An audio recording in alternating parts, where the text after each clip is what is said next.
बिस्मिल्लाहिर्रहमानिर्रहीम अस्सलाम वालेकुम वरहमतुल्लाहि वबरकातुहू। प्यारे नाज़रीन, कैसे हैं आप सब लोग। उम्मीद करता हूँ कि अल्लाह पाक की रहमतों के ज़ेर साया खैर वफ़ियत से होंगे। दोस्तों, आप सब लोगों के लिए चावल के आटे की पिनिया, ये हमारे पंजाब की एक सौगात है। ये आज तरकीब लेके मैं हाज़िर हूँ। इसको गुड़ में बनाया जाता है, इसको चीनी में नहीं बनाया जाता। कैसे बनाते हैं, बहुत आसान और बहुत जल्दी बन जाने वाली ये रेसिपी मैं आपको बहुत डिटेल से जो है वो बताऊंगा। तो यहाँ पे मैंने गुड़ लिया है आधा किलो ही हमारे पास आटा है। तो आधा किलो गुड़ लेके इसको हमने सबसे पहले मेल्ट करना है। 1 गिलास पानी इसमें मैंने डाल दिया है। अब जो है गुड़, इसके मैंने छोटे पीसेस किए थे, लेकिन इसके बावजूद थोड़ा टाइम लगेगा इसको मेल्ट होने में। तो जब ये मेल्ट हो जाता है तो फिर इसमें क्या कुछ डालते हैं, इसको कैसे पकाते हैं, ये मैं आपको तफसील से बताऊंगा। हमारे सिंधी भाई जो है वो बहुत बनाते हैं उस इलाके में। वैसे तो पंजाब की जो सौगात है, लेकिन सिंध के इलाके में सिंधी भाई जो हैं वो बहुत ज़्यादा, सिंध की जो पट्टी है, ये लोग सिंध के करीब करीब यहाँ पे बहुत मज़े की ये बनाते हैं। इसमें ड्राई फ्रूट बहुत डला हुआ होता है। अगर आप सफ़र कर रहे हैं मुल्तान से आगे रहीम यार ख़ां की तरफ जा रहे हैं, तो आप देखते हैं कि वहाँ पे गुड़ भी बहुत, दोनों साइडों पे जो है गुड़ बन रहा होता है, और साथ ही ये वाली चावल के आटे की पिनियाँ होती हैं। इसके अलावा गुड़ में भी काफ़ी ज़्यादा फ्रूट वगैरह, ड्राई फ्रूट्स वगैरह डाले हुए होते हैं।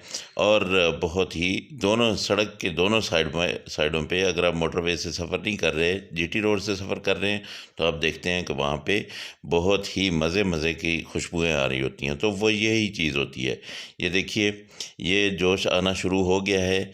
इसको मैं थोड़ा सा पकाऊंगा, तो ये जब इसका कच्चापन सा दूर हो जाएगा फिर मैं इसको ठंडा कर लूँगा।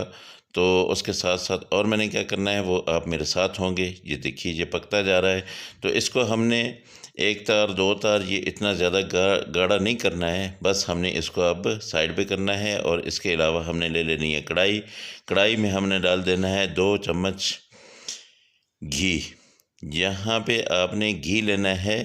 घी के अलावा आपने ऑयल वगैरह नहीं लेना है। घी इसलिए कि ये बहुत मज़ा करता है। तो इस घी में मैंने कुछ ज़्यादा ड्राई फ्रूट नहीं डाले हैं, बस मेरे पास पीनट थी तो यही मैंने डाल दी है। उसके साथ में थोड़ी सी यहाँ पे इसमें किशमिश भी डालूँगा, लेकिन वो बाद में। ये थोड़ी सी मैंने डाली है। इसको थोड़ा सा मैं रोस्ट करूँगा। इसको रोस्ट करने के बाद इसमें मैं डाल दूँगा चावल का आटा। चावल का आटा जो है, इसको मैंने अच्छी तरह से रोस्ट करना है। आँच मैंने बिल्कुल हल्की रखी हुई है, क्योंकि चावल का आटा जो है ये जल जाए तो फिर मज़ा नहीं करता है, और अगर ये कच्चा रह जाए तो इसका कच्चापन भी जो है वो मज़ा नहीं करता है। तो इसको मैं तकरीबन 5 से 7 मिनट तक ऐसे हिलाता रहूँगा, पकाता रहूँगा, ताकि ये एक जगह रुके नहीं। आपने भी बिल्कुल यही काम करना है। यहाँ पे मैंने थोड़ी सी किशमिश डाल दी है। या आपने भी यही करना है कि इसको हिलाते रहना है, साइड पे नहीं होना है। अगर ये जल गया तो फिर इसका जो है वो कोई मज़ा नहीं रहेगा।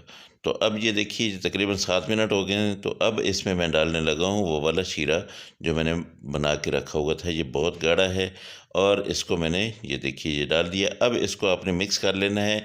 मिक्स करते हुए ही आपने क्या करना है कि आपने चूल्हा बंद कर देना है, फ्लेम ऑफ कर दें, क्योंकि अब ये इसके जलने का ख़तरा है। तो अब इसको आपने फ्लेम को बंद कर दिया। इसको आप हिलाते जाएंगे। आप एक चीज़ का ख्याल करें कि आपने बहुत ज़्यादा शीरा नहीं बना लेना है। ये देखिए, ये ऐसे आपको, ये देखिए, ये ऐसे उठाएं इसको। ये गरम बहुत ज़्यादा है, लेकिन आपने ऐसे लड्डू बनाने हैं। आप गरम गरम के बना लें। अगर ज़्यादा आपने बनाने हैं तो फिर आप एक आध जो है अपने साथ, ये देखिए, हेल्पर लें और ऐसे लड्डू बनाते जाएं। ये देखिए, अकेले नहीं बना सकेंगे, क्योंकि ये गरम गरम ही लड्डू बन जाते हैं। जैसे ही ठंडा होता है तो फिर उसके बाद जो है ये लड्डू नहीं बनते हैं। माशाल्लाह, अल्हम्दुलिल्लाह, अल्लाह पाक की रहमतें, अल्लाह की बरकतें आप सब लोगों के घरों में भी बारिश की तरह बरसती रहें। मेरे दोस्तों, काफ़ी अरसे से ये फरमाइश आई हुई थी, तो मैंने उस दोस्त की फरमाइश को पूरा कर दिया। आप लोग जो है मेरे चैनल को सब्सक्राइब कर दें और मेरे बेल आइकन को दबा दें, ताकि मेरी हर आने वाली वीडियो जो है आप तक पहुंच जाए। अल्लाह पाक आप सबको अपने फ़रमान में रखे। जो मेरे दोस्त परेशान हाल हैं, अल्लाह पाक उनकी परेशानियों को दूर करे। इंशाल्लाह अगली रेसिपी में फिर मुलाकात होगी। अल्लाह हाफिज़। अस्सलामु अलैकुम वरहमतुल्लाहि वबरकातुहू।